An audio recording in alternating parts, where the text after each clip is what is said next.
Sadakta, mtazamaji, karibu tena. Wiki imekuwa kuu na makuu yake, na moja ni baada ya siku 49 wahadhiri wa vyuo vikuu walisalimu amri na kuchukua shilingi bilioni 7.9 kwa awamu mbili.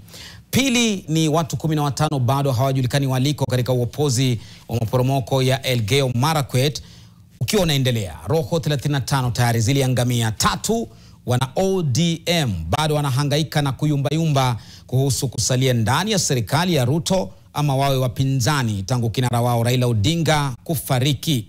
Na nne na kuu zaidi ni Samia Suluhu aliapishwa kuwa rais wa Tanzania Jumatatu. Hata hivyo, Umoja wa Bara la Afrika umetilia shaka uchaguzi ulivyokwenda. Karibu mtazamaji kwenye mduara kuchambua matokeo ya juma zima hasa uchaguzi wa Tanzania. Ni wageni wetu. George Kithi ni mwanasheria, yuko hapa. Karibu sana George. Naam, pamoja na mwanahabari Douglas Mutua ambaye ni mwanahabari wa jadi na pia mfuatiliaji wa masuala ya Afrika Mashariki. Karibu sana. Shukrani. Safi. Mimi naitwa Lofty Matambo kuchangia mubashara. Nimekujuza kwamba ingia kwenye mtandao. Tumekuuliza, je, Afrika Mashariki ijifunze nini kutokana na uchaguzi wa Tanzania? Wengine wanaoita uchaguzi tata. Mduara unaanza sasa na taarifa yake Frida Okachi kuhusu ripoti ya Umoja wa Afrika ya uchaguzi wa Tanzania. Ujumbe wa waangalizi wa uchaguzi wa Umoja wa Afrika AU unaohusisha wajumbe 72 kutoka nchi 31 za Afrika na kuongozwa na Rais wa Botswana Mokgweetsi Masisi umefichua kuwa uchaguzi huo ulikuwa na utata. Kwenye ujumbe wake, uchaguzi mkuu wa Tanzania wa mwaka 2025 haukuzingatia kanuni, mifumo ya mwongozo wa AU, wala wajibu na viwango vya kimataifa vinavyoongoza chaguzi za kidemokrasia. Waangalizi hao wamesema katika vituo kadhaa vya kupigia kura walinasa wapiga kura wakipewa karatasi nyingi. Pia utambulisho wao kukosa kuthibitishwa. Katika baadhi ya vituo vilivyokuwa na masanduku ya kura za urais pekee bila mawakala wa vyama, udanganyifu ulionekana wazi. Ujumbe huo umeripoti maandamano ya vurugu ambayo yameripotiwa katika mji wa Mbeya, Mwanza, Dodoma na miji mingine. Mimi Samia Suluhu Hassan. Hata hivyo, tangu uapisho wa Daktari Samia Suluhu Hassan, serikali ya Tanzania imekuwa ikijitahidi kuonyesha kwamba hali ya utulivu imerejea nchini. But people don't feel safe. There's still incidents of shootings. Even yesterday, people were shot in the evening, and we can't establish whether they are alive or not. So the normality has not returned in Tanzania. Katibu katika Wizara ya Mambo ya Ndani amethibitisha kuwa serikali ya Kenya inafuatilia kwa karibu usalama na ustawi wa Wakenya waliopo nchini Tanzania. Aidha, kifo cha Mwalimu John Ogutu ikiwa ni kesi iliyovutia hisia baada ya kupigwa risasi nchini Tanzania wakati wa uchaguzi. Frida Okachi, NTV. Bila shaka hiyo ni picha tu, taswira imepigwa ya jinsi mambo yalivyo. Tumepokea taarifa mbili, moja imetoka kwa mkuu wa mawaziri na vile vile waziri wa masuala ya nje Musalia Mudavadi pamoja na hii ya Umoja wa Afrika. Lakini pia ni taarifa ambazo zinakinzana. Taarifa za kwanza, Baraza Kuu la Umoja wa Afrika likipongeza na kumpongeza Mama Samia Suluhu Hassan. Pengine nianze nawe wakili George, kwa tathmini yako, mbali na ripoti imetolewa, unaona uchaguzi huu ulikwendaje Tanzania? Nadhani kwamba Tanzania imefika wakati ambapo ni lazima ikubali kwamba ina mwaliko wa wananchi labda kujipiga msasa kwa taasisi zake husika za kusimamia uchaguzi. Haya mambo si eti hayakuwa yanajulikana, hayakuwa yakijulikana kutoka mwanzo, kwa sababu kumekuwa na tetesi za marekebisho ya katiba kabla uchaguzi, marekebisho ya sheria za uchaguzi kabla uchaguzi wenyewe, uchaguzi mkuu, lakini yalipuziliwa mbali na kutupiliwa mbali kwa sababu labda mazingira hayo yaliweza kuwapa kipaumbele waliokuwa katika uongozi, hususan wana CCM na rais wao.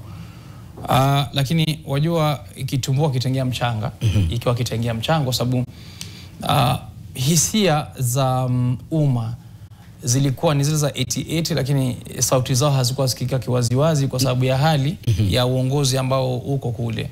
Mwisho wa siku ni kwamba dunia nzima imeweza kuona ule moto ambao umefunikwa. Ni moshi tu ulikuwa afuka, lakini mwisho wa siku ikawa moto umewaka. Moto huo kuwaka ni kwamba kumekuwa na maafa ambayo kwa hakika hatuwe kujua ukweli ulivyo, lakini inasemekana na takmini za uchunguzi hapa na pale na habari tunazozipata ni kwamba imezidi watu 1000. Wengine wanasema ni 700, wengine serikali inasema ni watu wa nje peke yake ndio walikuwa wanaleta vurugu wakauawa kwa ulinzi wa nchi. Lakini tetesi hasa ambayo inatuhusu sisi ni hususan kama nchi ya Afrika na nchi jirani ni kwamba kuna tatizo ambao sisi wenyewe tumekuwa tukiyaona, matatizo ambayo tumekuwa tukiona, tumejaribu kwa kina kama nchi, hayakuja kirahisi hata hivyo, lakini tumepigania kuanzia wakati wa misimu ya IPPG mpaka leo na kujaribu ile sheria ya uchaguzi kuigeuza, kuibadilisha ijapokuwa haijakuwa na ukamilifu, lakini kuna kiwango cha uaminifu ambao lazima uwepo. Kumbuka ya kwamba Tanzania haijakuwa na marekebisho ya sheria ya uchaguzi kutoka nchi bunia. Katiba ni ile sheria bado zile. Chama bado ni kile. Kwa hivyo chama na serikali ni kitu kimoja. Na hivyo basi ni udikteta ukiwa umefunikwa na hali ya uzalendo, tulivu na uzalendo. Sasa ni vyombo vya habari kutumika kupasha ama kuambia vyombo vya dola vya dunia kwamba kuna utulivu, lakini utulivu ule ukawa kwamba kumefunikwa. Siku moja sauti zitasikika, na ni wakati huu ambao sauti zimesikika. Kuna ule wakati tukasema ni wakati wa mabadiliko, yani constitutional moment. Nafikiri imefika, wakikosa sasa hawataipata tena. Ifike. Bila shaka George ametaja kitu kizuri kwamba labda hundo wakati wa mabadiliko, lakini kumbuka kwamba hata kama chama kimoja amekitaja tawala, Chama cha Mapinduzi CCM, lakini mfumo wa vyama vingi uliruhusiwa. Nafikiri baada ya sisi wao wakafuata 95, lakini pia kama alivyosema ni kwamba ilikuwa ni kama ziba, lakini chini moshi unafuka. Ametaja pia mauaji ambayo yaliripotiwa, na leo katibu katika Wizara ya Usalama Raymond Omola amekiri kwamba huyu Mwalimu John Okoth aliuawa kule na wanapanga kufanywa upasuaji, waangalie aliuawa kwa namna gani alafu aletwe hapa Kenya. Je, unaona vyombo vya habari vilipata fursa vilivyo, wewe kama mwanahabari wa jadi, kuripoti kila kilichotukia? Manake wengi wanashangaa labda si yeye peke yake, kuna wengine wa Kenya ambao waliuawa kule lakini wamefichwa, hawajajulikana ni akina nani.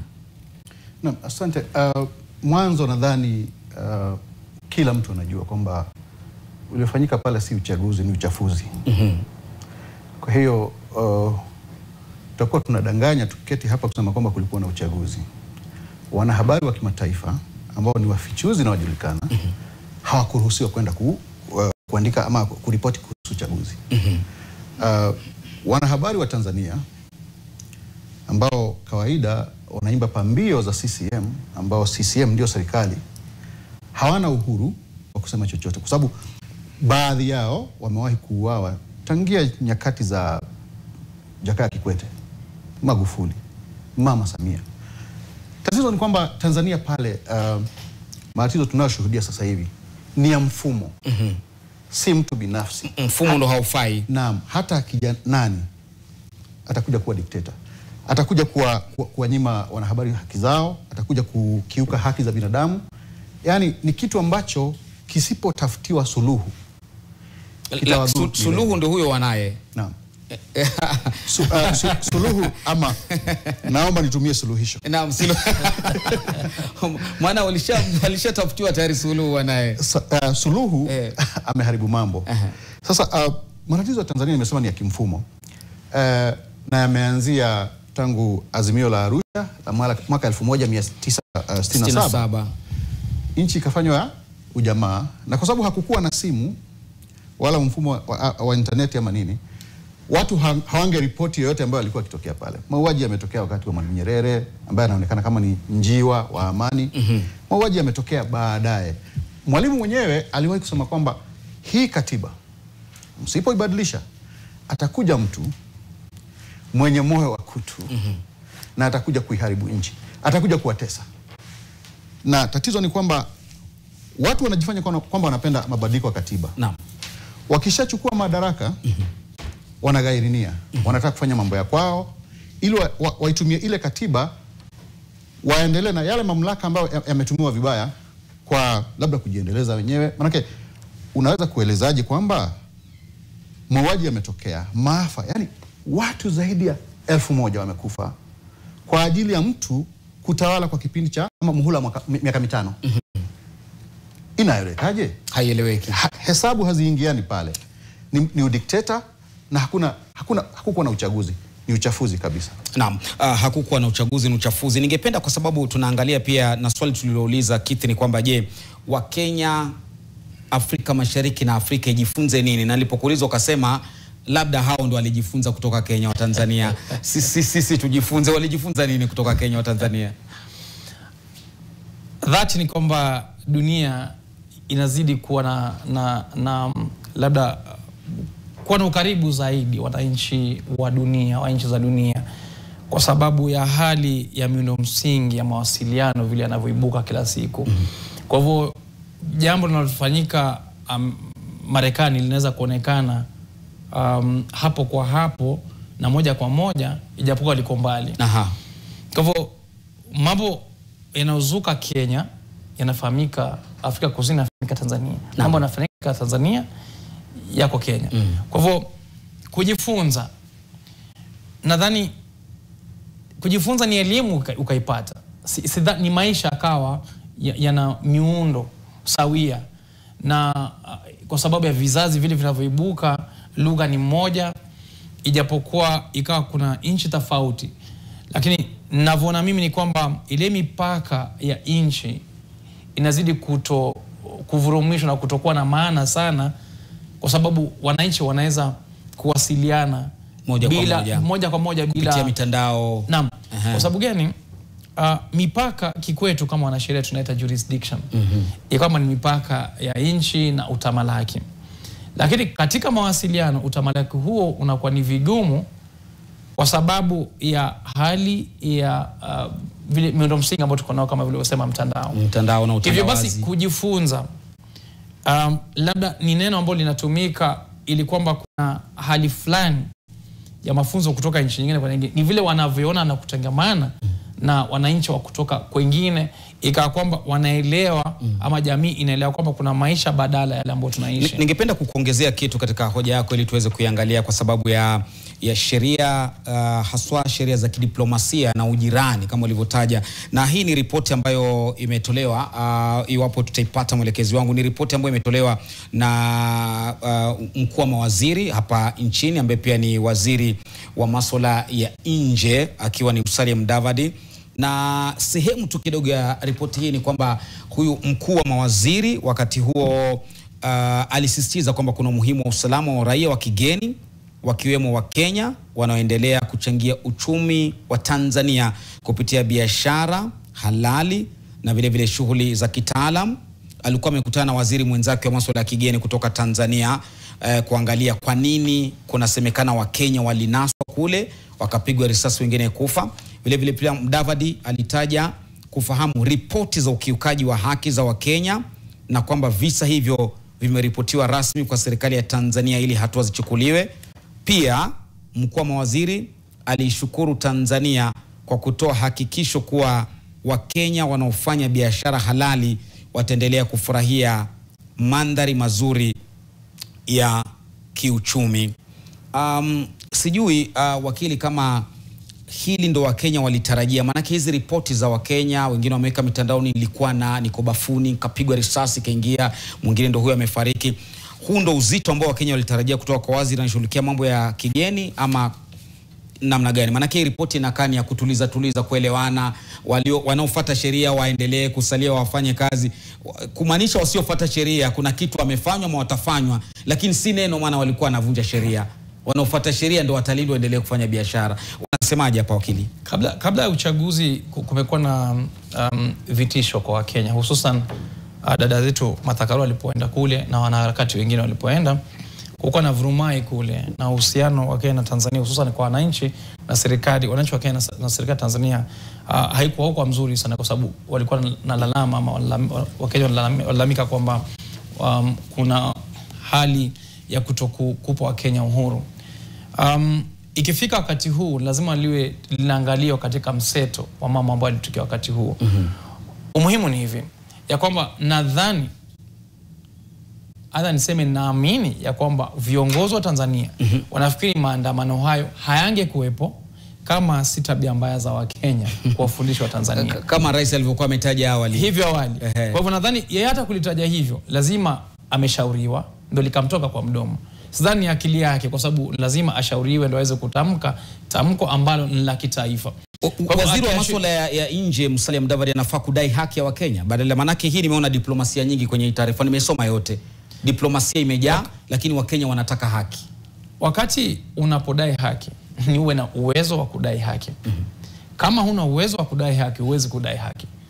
Ni hivi ya kwamba hata katika kitengo cha sheria ukienda mahakamani utapeleka maombi yako kwamba shamba langu napokodi, lakini utalipa fidia, sio? Naam. Utalipa pesa ili kesi yako iendelee. Naam. Kwa sababu haiwezi kupokelewa kama hutolipa kutokana na malipo fulani, sivyo? Kwa hivyo ni ule uwezo wa kufanya hao malipo. Hivyo kwa Kenya kudai haki niwe na semi za ukandamizaji, labda niseme za sauti dhidi ya Tanzania. Lakini sasa ile sauti haipo. Amerika haitaambia Tanzania lugha hiyo. Ufanye ama usifanye. Haki kwa... Naam. Lazima upeane haki. Semi za Trump kwa Suluhu sio semi za Mudavadi kwa Suluhu. Itakuwa ni diplomasia kisha ya hali ya chini sana, kama ya kurai badala ya kuwa unataka watu. Naam. Kwa sababu huna hiyo sauti. Kabla kuchukua pumziko labda kwa dakika moja, hizi semi kauli mamlaka Kenya haina kudai haki ya Wakenya waliodhulumiwa kama huyu Mwalimu John Okoth. Na Kenya ina mamlaka, lakini tunazungumza kuhusu serikali ambayo inaubia na serikali ya Tanzania, serikali ya Uganda kwa kupokonya watu haki zao. Samahani. Kwa sababu kisa cha Martha Karua, Boniface Mwangi na yule binti kutoka Uganda walipotekwa wakateswa, huyu Mudavadi, wizara yake walisema kwamba mmezoea kufanya tabia mbovu hapa nchini Kenya, mmekwenda kuwachokoza watu kwao, basi mmekipata. Lakini kumbuka kuna wakati ambapo mwanasiasa fulani alizungumza kuhusu wananchi wa mataifa mengine ambao wamevamia biashara Nairobi, akataja tu nchi kwa majina, akataja na Watanzania pia wanapaswa kuondoka. Watanzania wabunge walichachamaa bungeni, wakasema ulikuwa mdahalo wa karibu muda wa saa 4 bungeni, mkubwa sana. Sisi wa Kenya ndisi ambao hatujali watu wetu. Sijui kwa nini tunajipendekeza kwa watu, sijui kwa nini hii diplomasia ni muhimu kwetu zaidi kuliko kwa Tanzania. Maana inafika wakati ikiwa thamani ya Wakenya haitambuliwi na Wakenya wenyewe na vyombo vya dola, basi serikali ya Tanzania au serikali nyingine yoyote haina jukumu la kuyalinda maisha ya Kenya wala kuyapa thamani. Kwa hivyo thamani ni toke kwa chombo cha dola cha Kenya kuhakikisha kwamba thamani wa Kenya ipo. Tuchukue pumziko fupi kidogo, lakini usiende mbali, manake tukirudi tunaendelea kuchambua, kupata simu zako vile na jumbe zako kwenye mtandao. #tumiani Mduara NTV. Je, Afrika Mashariki, Afrika ijifunze nini kutokana na uchaguzi huu tata wa Tanzania? Usiende mbali.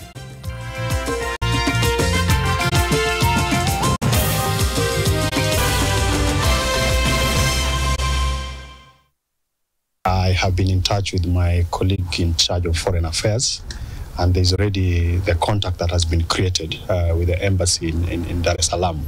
So what I would urge the family is that we are doing what it takes to be able to make the necessary arrangements for making sure that that particular case is handled in a manner that is respectful.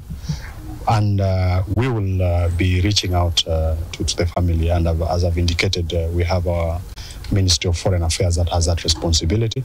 So it's just to give them the assurance that we are working on it to be able to sort or resolve the issue.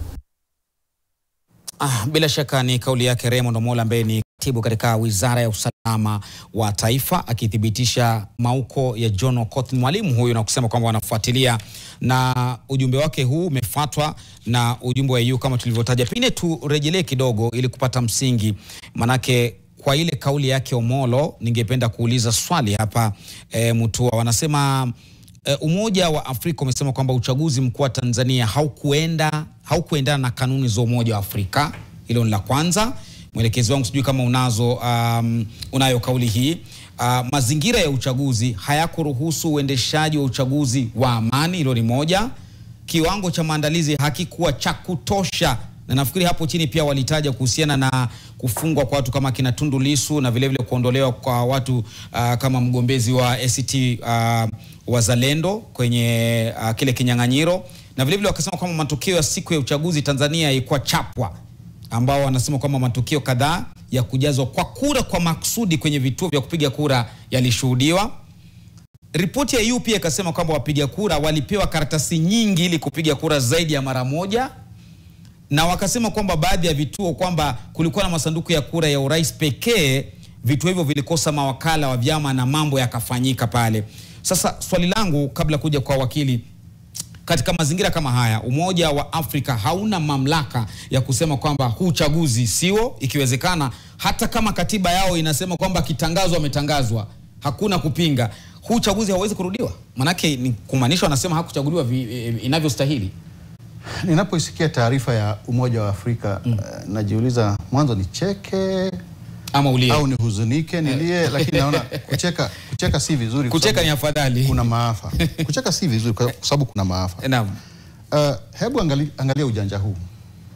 Wamesubiri maafa yatokee, uchafuzi ukafanyika, watu wameuawa, ametangazwa mshindi ambaye tuna hakika hakushinda kwa sababu hakukuwa na uchaguzi, ameapishwa, halafu wakajizoazoa kutoka sijui wapi wakaanza kutoa maoni yao. Lakini anasemekana alishinda kwa 98%. Huo si ushindi. Ni uchafuzi nimekwambia.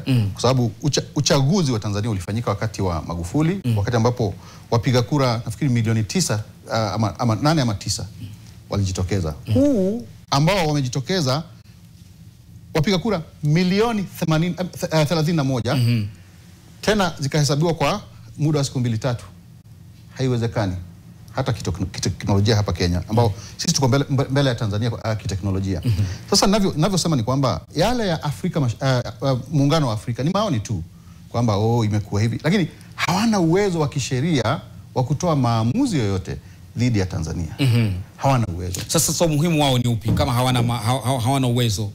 Umuhimu wao ni kutoa maoni na kumsubiri Samia au mchafuzi mwingine yoyote ahudhurie labda kikao cha baraza kuu pale Ethiopia.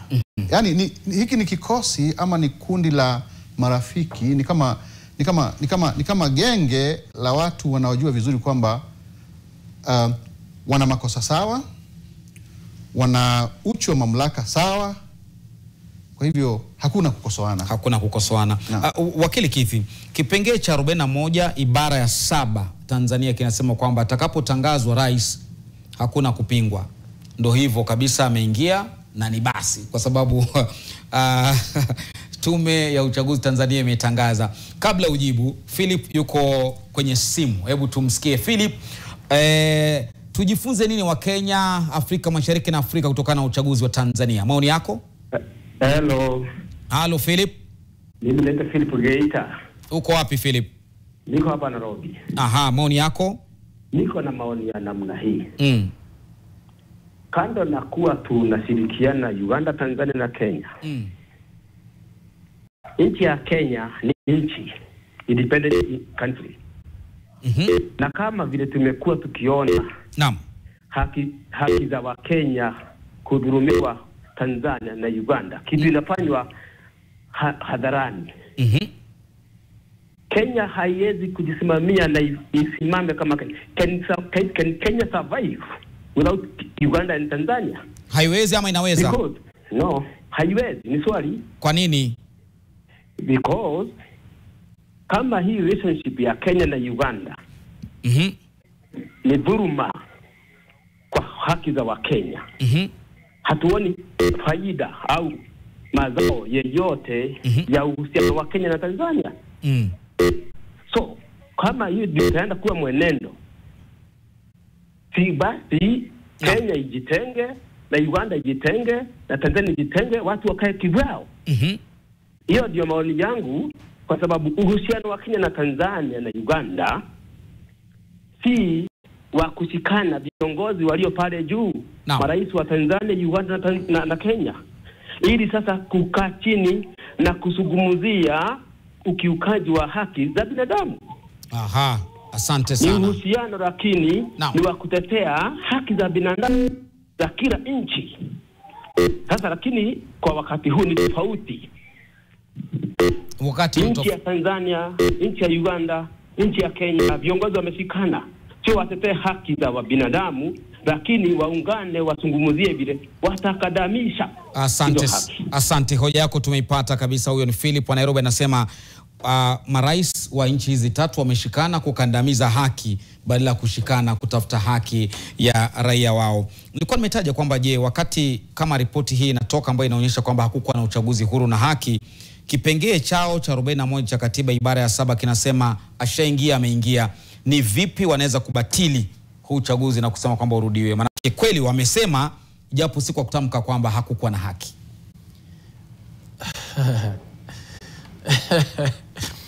Wajua sheria, mtunzi wa sheria, yule anasponsor sheria fulani huwa anaifanya hivyo kwa sababu ya interest fulani ako nayo. Sasa kusema kwamba haki ya kukata rufaa ama kupinga uchaguzi katika mahakama, hiyo haki haipo Tanzania. Meaning either appellate process ama judicial process imeondolewa kwa Mtanzania kupinga maamuzi ya rais yoyote. Ni jambo ambalo linakiuka haki za kibinadamu. Kwa sababu tathmini ni kwamba kivyovyote vile haki itatendwa, kwa hivyo usiulize matokeo. Aidha pia ni kwamba wale ambao wako hapo wakitunga sheria kama hiyo, manake ni kwamba wanaashiria kwamba sisi tuko katika upande unaoegea uzuri wa sheria hiyo ambao utakuwa unakandamiza wengine. Hakuna sheria kama hiyo kwa hakika kabisa dunia hii, kwa nchi za kidemokrasia ambao nishai kuiona katika ukufunzi ambao nimeupata wa sheria. Kwa hivyo sheria kama hiyo ni ya ukandamizaji mkubwa sana, inafaa kupigwa marufuku. Kwa sababu taasisi za nchi tatu ama zile arms za government huwa ni tatu. Ile mihimili mitatu. Naam. Mihimili mitatu kivipi? Ya kwamba kuna kitengo cha urais kila upande wake, mahakama ipo, na pia watunzi wa sheria ambao ni bunge pia lipo. Hizi tatu lazima ziwepo ili mradi kwa kuna mshiko wa haki. Lakini si Tanzania mihimili hiyo ipo. Lakini ukiwaambia watu kwamba mahakama ipo lakini usiende mahakamani kuuliza ile jambo, umefanya nini? Umewabana.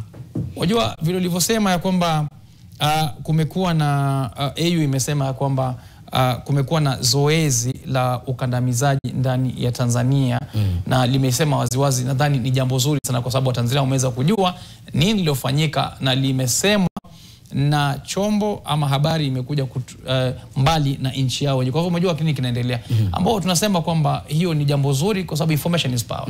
Lakini ni hivi, shikilia hoja yako Keith. Naambiwa kwamba kuna Joseph simu yake inakatika kutoka hapa Nairobi. Joseph, una mchango gani kuhusiana na mada yetu ya mafunzo kutoka uchaguzi wa Tanzania? Nimekusikia vizuri Rafiki. Naam. Swali langu ni hili, nataka kudirect kwa wakili.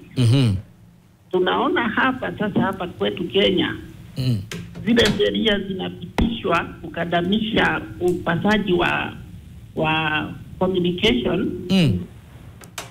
Imekuwa sasa tumeelekeshwa kama vile sasa Tanzania iko, kwa sababu wale walizima mitandao na kila kitu, hakukuwa na communication yoyote. Na sisi hapa hiyo sheria tunapitisha, wabunge wetu nimeona leo wanasema ati inatakikana koti iwachane na hiyo maneno. Nyinyi kama mawakili mtatusaidiaje sisi wananchi, kwa sababu you are the technical people, ndio nyinyi mnajua vile inatakikana ifanye. Naam, asante sana. Umeelewa hoja yake? Nimeelewa. Kenya ina sheria tofauti na Tanzania.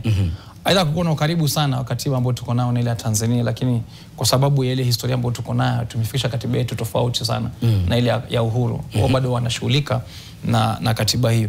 Labda niseme hivi, cha kuvunia ni kwamba mahakama ya Kenya ina uhuru wa kiasi. Sitasema uhuru kamilifu, lakini uhuru wa kiasi ya kukataza viongozi kutenda vitu fulani, kwa mfano kutunga sheria ambazo zinakandamizaji kwa mwananchi, na pili kuwa na matendo ambayo hayamshirikishi mwananchi. Kwa hivyo ukitunga sheria ya kumkandamiza mwananchi au utunge sheria bila kumshirikisha mwananchi, ni kwamba hao ni makosa. Aidha sheria ni nzuri ama ni mbaya, bwana mwananchi hajapewa kusikizwa ama kupewa nafasi ya kusikizwa vizuri. Kwa hivyo ni vigumu sana hapa nchini kutunga sheria kama hizo ambazo Tanzania zipo za kuzima mitandao na pia kukandamiza wanahabari ama habari kutomfikia mwananchi, kwa sababu ukizima mitandao hutaki watu waongee. Kulikuwa na vuguvugu la Gen Z ambao walikuwa wakijiandaa sana na kujeka kwa ukaribu sana kwa kupita mitandao, na huo ndio ulikuwa wakati mwafaka wa serikali kutowapa hiyo nafasi, lakini hawakuthubutu kwa sababu walijua ya kwamba watakuwa wanamwagia mafuta moto ambao ushawaka na utawaka. Hivyo basi sheria ni hivi ya kwamba kama mwananchi halitaki usilifanye kwa sababu hajakuruhusu. Aidha mwananchi analitaka ama halitaki, kwa sababu sheria ndivyo isemavyo. Nguvu mpe mwenyewe mwananchi, umtawale kwa mipango yake na sheria zote anazotaka yeye. Wana sheria kweli hapo. Unaona vile wanafanya? Wanatupa nguvu lakini wanatutawala kwa Mutua. Tukimalizia lakini labda nimalize ile hoja nilikuwa nakwambia kwa haraka. Naam, kwa haraka sekunde 30. Ni hivi ya kwamba voter staffing katika kura zilizopita za Tanzania ni kwamba walienda mipakani, wakaleta watu kutoka nje, wakapiga kura, wakaweka kwa ile masanduku, alafu wakasafirisha masanduku kwenda kuyahesabu. Hivyo ni kuonyesha kwamba wananchi walipiga kura ama kupiga hao ni yao. Lakini bora kura zimetio katika masanduku ili mradi kwamba zihesabike. Kwa hivyo kusema kwamba kulikuwa uchaguzi pale, labda ni zoezi ambalo limewekwa tarehe lifanyike. Lakini mwananchi Mtanzania kwa amepiga kura kivyako wewe hamna. Manake Samia ndo alipata kura nyingi zaidi, 31 milioni katika historia Tanzania. Magufuli alipata milioni 12 mwaka 2020. Alafu wakati huo pia Lowassa alipata milioni 6 mwaka 2015 dhidi ya Magufuli milioni 8 huu wakati. Kwa hivyo amevunja rekodi. Ukichanganya Magufuli na yule alishindana naye Lowassa, hawamfikii Samia. Hawamfikii hata wakafanya nini. Naam, katika hali ya kumalizia ni kwamba kuna asasi za Afrika kama mahakama ya Jumuiya ya Afrika Mashariki Afrika, na vile vile pia ya jinai ambayo ni ICC. Kuna uwezekano wote, manake hawa wapinzani wa Chadema pamoja na ACT Wazalendo tayari wamesema wanakusanya ushahidi ili kuweza kumpeleka mama ikiwezekana katika mahakama haya nje. Katika mchakato huo, je, kuna uwezekano Tanzania ipone kwamba waone maafa yalifanyika yahusishwa moja kwa moja na aliye mamlakani, kura zilipigwa visivyo, na labda washurutishwe kwamba mbali na kushikwa kufunguliwa mashtaka wachague tena? Kuna uwezekano? Naamini kwamba tutafika huko kwa mahakama ya kimataifa ya jinai ICC. Lakini hayo ni mambo ya kuchekesha, kuigiza hata katika fikra za Samia Suluhu Hassan. Manake yeye nia yake ilikuwa kuapishwa kuwa rais. Ameapishwa. Haya mengine yote, anayetoka nje kuja kuchunguza chochote nchini Tanzania huenda akaitegemea sana serikali. Kiongozi wa serikali ni nani? Mama Samia. Mama Samia. Hilo lilitokea hapa. Nilikuwa katika nchi hii wakati ambapo kulikuwa na machafuko ya mwaka 2007 2008.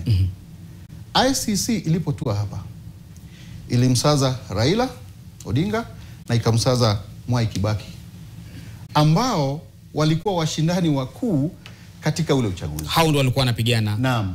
Tafuta watu wengine wadogo hapa na pale, wakashtaki kule kipindi hapa na pale, mambo yakaisha. Itakuwa hivyo Tanzania bwana. Watu wameuawa, mama watu wameapishwa, atatawala kwa muda wa miaka 5. Nendeni mkaponye vidonda vyenu mbali. Aha. Yeah.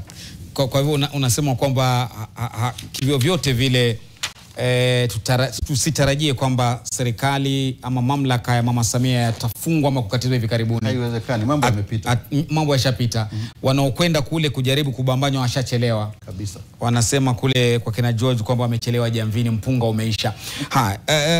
Nadhani sote tunajua kwamba mwaka ujao kuna uchaguzi Uganda. Baada ya mwaka huo ni uchaguzi nchini Kenya. Kwa sekunde 30 tujifunze nini kabla ya chaguzi hizi kutokana na Tanzania? Taasisi za usimamizi wa uchaguzi ni muhimu sana.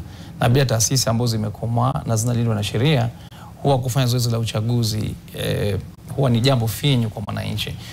Pili ni kwamba nguvu za mwananchi mwenyewe lazima azitafute mwenyewe kwa nguvu, azitoe kwa viongozi. Viongozi wakiingia pale huwa wanakosa kuwa wananchi na bwana kuwa wanyama kwa wananchi wenyewe ambao wanawatawala. Kwa hivyo la muhimu ni kwamba Wakenya ile vuguvugu ambao wamekuwa nalo la kutathmini umoja wao wa kutafuta uongozi bora na kuhakikisha kwamba haki inatendeka, haki pia iweze kutendeka katika uchaguzi. Kwa hivyo huwa uizi haufanyiki ati watu hawaoni. Huwa unafanyika watu wakiona, lakini wananyamaza eti kwa sababu ya uoga ama kwa sababu hawapendi kujisumbua. Na huenda Tanzania uoga umewatoka. Ukitaka haki ukitaka haki ni lazima uitafute aidha kwa uchungu ama kwa raha. Somo gani kabla uchaguzi wa Uganda na Kenya? Kuna makundi mawili ya kujifunza. Kundi la kwanza ni viongozi wa Afrika, mataifa ya Afrika. Kundi la pili ni wapiga kura, wananchi wa kawaida. Viongozi wajifunza kwamba wakiharibu uchaguzi, wananchi watakuja juu na watapinga. Kwa hivyo nitasema hivi, huu uliofanyika Tanzania ni kama mechi ya soka. Hii ilikuwa robo finali. Nusu finali itatokea Uganda. Wakichakachua watakipata cha mtema kuni. Alafu finali ni wapi? Nchini Kenya. Ngoma iko huko. Wanasema mjenga nchi ni mwenye nchi na muumbwa nchi ni huyo mwenye nchi. Bila shaka kufikia hapo sina la ziada. Lofty Matambo na wageni wangu Douglas Mutua pamoja na George Kithi kutamatisha, lakini kama kawaida tuna msemo wa siku. Unasemaje leo msemo mwelekezi wangu? Msemo wa siku. Ke hana vita. Nani atanjibia maana ya huu msemo? Mbananga chake hana vita. Mwenye kuharibu chake hana vita na maana ni chake. Mtu unafafanua vipi mbananga chake hana vita? Nadhani anaye kiharibu chake akajehini mwenyewe hawezi kumlalamikia mtu. Kwa hivyo tuachane na Tanzania. Naam. Wamebananga chao. Tutatoa maoni. Bila shaka ndio msemo wa siku. Kwa heri na kutakia usiku mwanana. Asanteni sana. Asante, shukrani. Shukrani.